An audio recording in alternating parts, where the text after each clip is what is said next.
दोस्तों the tribal chief Roman Reigns WWE में आज एक टॉप हील सुपरस्टार हैं जिन्होंने साल 2020 के समर स्लैम में रिटर्न करने के बाद से ही WWE के स्मैकडाउन ब्रांड में अपना दबदबा कायम कर रखा है। तो आइए जानते हैं ऐसे 5 मोमेंट्स के बारे में जब रोमन रेंस ने अपना कंट्रोल खो दिया और अपने विरोधियों को बुरी तरह से मारा। Number 5, wreck everyone and leave. दोस्तों ये बात है 4 दिसंबर 2020 के स्मैकडाउन की, जहां रोमन रिंग्स और जे उसो ने केविन ओवेंस और ओटिस का सामना किया था एक टैग टीम मैच में। मैच की शुरुआत में तो रोमन रिंग्स नहीं आए थे, पर मैच के बीच में जब ट्राइबल चीफ आए तो वो गोलू मोलू ओटिस पर बरस पड़े और बुरी तरह से ओटिस को उन्होंने तोड़ दिया।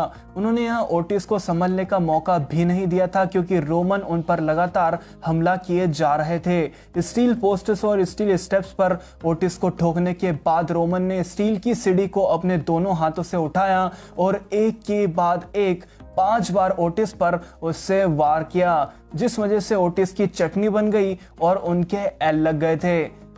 फिर रेफरीज एंड ऑफिशियल्स उन्हें वहां से ले जाते हैं क्योंकि वो मैच लड़ने की हालत में नहीं बचे थे।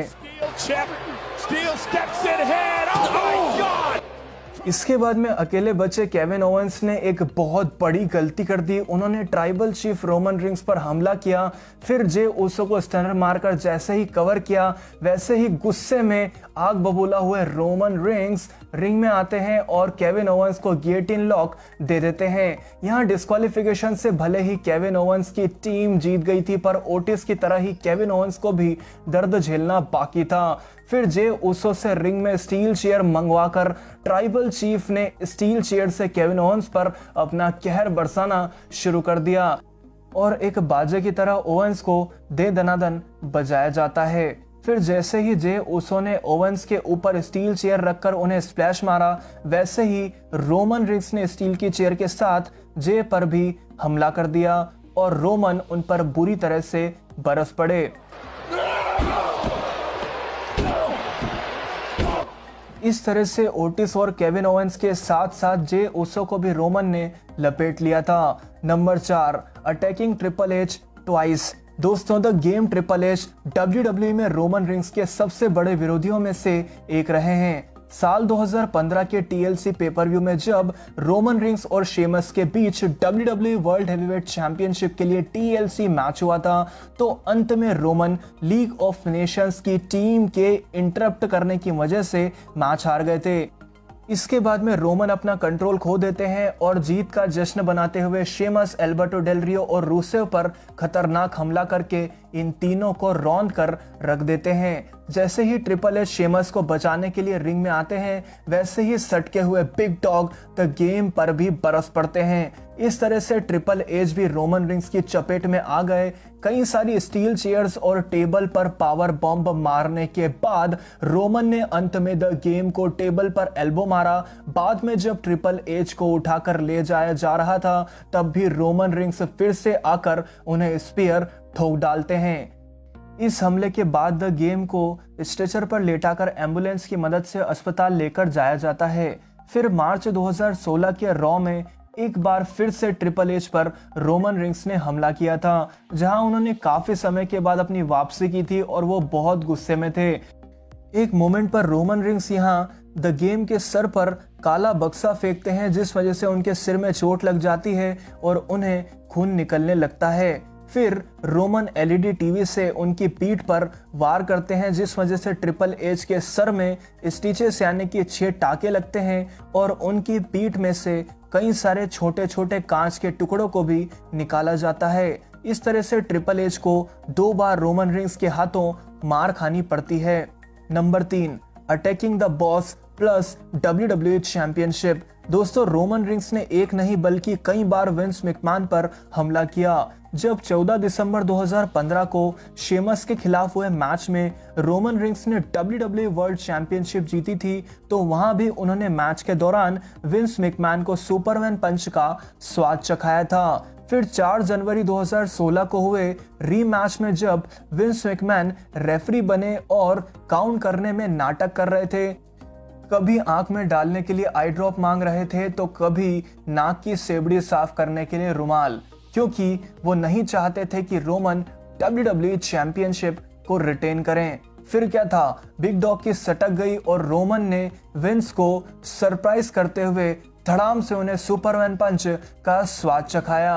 अंत में विंस मैकमैन के खरीदे हुए रेफरी को सुपरमैन पंच दिया और फिर शेमस को स्पीयर देकर पिनफॉल के जरिए मैच जीता। इस तरह से रोमन रिंग्स ने यहां अपनी WWE चैंपियनशिप को रिटेन किया था। फिर साल 2019 के स्मैकडाउन में हुए एक सेगमेंट के दौरान भी द बिग डॉग ने विंस मैकमैन को सुपरमैन पंच मारकर यह साबित किया था कि वो WWE में किसी के भी बाप से नहीं डरते। और जब एलायस विंस मैकमैन की काफी चमचागिरी कर रहे थे तो रोमन रिंग्स ने फिर से वहां आकर एलायस को भी स्पीयर दे दिया। Number 2, only one tribal chief. दोस्तों, जब रोमन रिंग्स वापसी करके यूनिवर्सल चैंपियन बने तो कई बार उन्हें अपने खुद के भाइयों का भी सामना करना पड़ा। ये पल रोमन रिंग्स के लिए काफी इमोशनल और चैलेंजिंग थे। साल 2020 के हेल इन अ सेल पेपरव्यू में रोमन रिंग्स ने अपने ही भाई जे ओसो के खिलाफ हेल इन अ सेल के अंदर आई क्विट मैच लड़ा था, जो कि खुद ट्राइबल चीफ के लिए भी आसान नहीं रहा। दोनों ही रेसलर्स ने एक दूसरे को खूब मारा और मैच के अंत में ऐसे मौके भी आए जब लगा कि कहीं ये मैच रोमन के हाथों से चला ना जाए। एक मोमेंट पर जे ओसो रबर का पट्टा लाकर उससे रोमन की पीठ पर वार करते हैं। इसका दर्द उनके चेहरे पर साफ दिखाई दे रहा था, पर रोमन भी जे को उनके ही अंदाज में उनके हर एक वार का जवाब देते जाते हैं। फिर अचानक से जे रोमन को रबर के पट्टे की मदद से बेहोश कर देते हैं। कुछ समय तक बेहोशी की हालत में रहने के बाद ट्राइबल चीफ जे ओसो को गियोटिन लॉक में जकड़ लेते हैं और उन्हें बेहोश कर देते हैं। इतना सब कुछ होने के बाद ना ही रोमन रिंग्स क्विट करने को तैयार थे और ना ही जे ओसो। रोमन का भेजा सटक जाता है और गुस्से में वो स्टील की सीढ़ी रिंग में लाकर उससे जे ओसो पर वार करने जा रहे थे, लेकिन इतने में वहां जिमी ओसो आकर रोमन को समझाते हैं। जिमी की बातें सुनकर ट्राइबल चीफ की आंखों में दर्द दिखाई देता है और वो इमोशनल होकर रोने लगते हैं, पर ये शायद रोमन रिंग्स की चालाकी ही थी। कुछ ही समय के बाद उन्होंने पलटवार करते हुए जिमी को भी गियोटिन लॉक दे मारा। जिमी तड़पते हुए जे को उठाते हैं और ये सारा नजारा देखकर जे को आखिर में जिमी के लिए आई क्विट कहना ही पड़ता है। इस तरह से रोमन रिंग्स इस मैच में अपनी ताकत के साथ साथ अपनी चतुराई का भी बखूबी इस्तेमाल करते हैं और हर बार की तरह ट्राइबल चीफ की यहाँ जीत होती है। Number 1, Roman rings almost killed Braun Strowman. दोस्तों, 2 जनवरी 2017 के मंडे नाइट रॉ में रोमन रिंग्स और गोल्डबर्ग ने मिलकर ब्रॉन स्ट्रोमन को डबल स्पीयर दिया था। इसी वजह से रॉयल रंबल 2017 में ब्रॉन स्ट्रोमन ने रोमन रिंग्स पर हमला करके उन्हें केविन ओवेंस के खिलाफ हुए यूनिवर्सल चैंपियनशिप मैच में हरवा दिया और यहां रोमन टाइटल नहीं जीत सके थे। ऐसे ही आगे भी ब्रॉन स्ट्रोमन रोमन रिंग्स को परेशान करते रहे और मैचेस हरवाते रहे। इस बीच इन दोनों रेसलर्स के बीच WWE के कई बड़े पेपर व्यूज जैसे कि फास्टलेन और पेबैक में बेहतरीन सिंगल्स मैचेस भी देखने को मिले, जहां एक बार रोमन रिंग्स जीते थे और एक बार ब्रॉन स्ट्रोमन। पर आखिरकार द बिग डॉग ने 9 जुलाई 2017 को हुए great balls of fire pay per view में ब्रॉन स्ट्रोमन के खिलाफ एम्बुलेंस मैच लड़ा था। यहां भले ही रोमन मैच हार गए थे, पर इस मैच के बाद में जो हुआ उससे ब्रॉन स्ट्रोमन की रूह कांप उठी थी। जैसे ही ब्रॉन स्ट्रोमन एक विजेता की तरह अपनी जीत का जश्न बना रहे थे, वैसे ही रोमन रिंग्स ने एम्बुलेंस का दरवाजा खोला और ब्रॉन स्ट्रोमन को एक तगड़ा स्पीयर दे मारा। फिर एम्बुलेंस के दरवाजे की मदद से रोमन रिंग्स ने ब्रॉन स्ट्रोमन पर कई सारे वार किए और उन्हें एम्बुलेंस के अंदर भर दिया और फिर एम्बुलेंस का दरवाजा लगाकर रोमन रिंग्स ने एम्बुलेंस के ड्राइवर को बाहर निकाला और वो खुद एम्बुलेंस के ड्राइवर बन गए। वो एम्बुलेंस को बैकस्टेज लेकर जाते हैं और वहां जाकर एक ट्रक में उसे ठोक डालते हैं। फिर बड़ी मुश्किल से रोमन रिंग्स बाहर निकलकर आते हैं और एम्बुलेंस का दरवाजा तोड़कर ब्रॉन स्ट्रोमन को भी बाहर निकाला जाता है, जहां उनकी हालत बहुत खराब हो चुकी थी। उनके सीधे हाथ की कोहनी और चेहरे पर खून साफ दिखाई दे रहा था।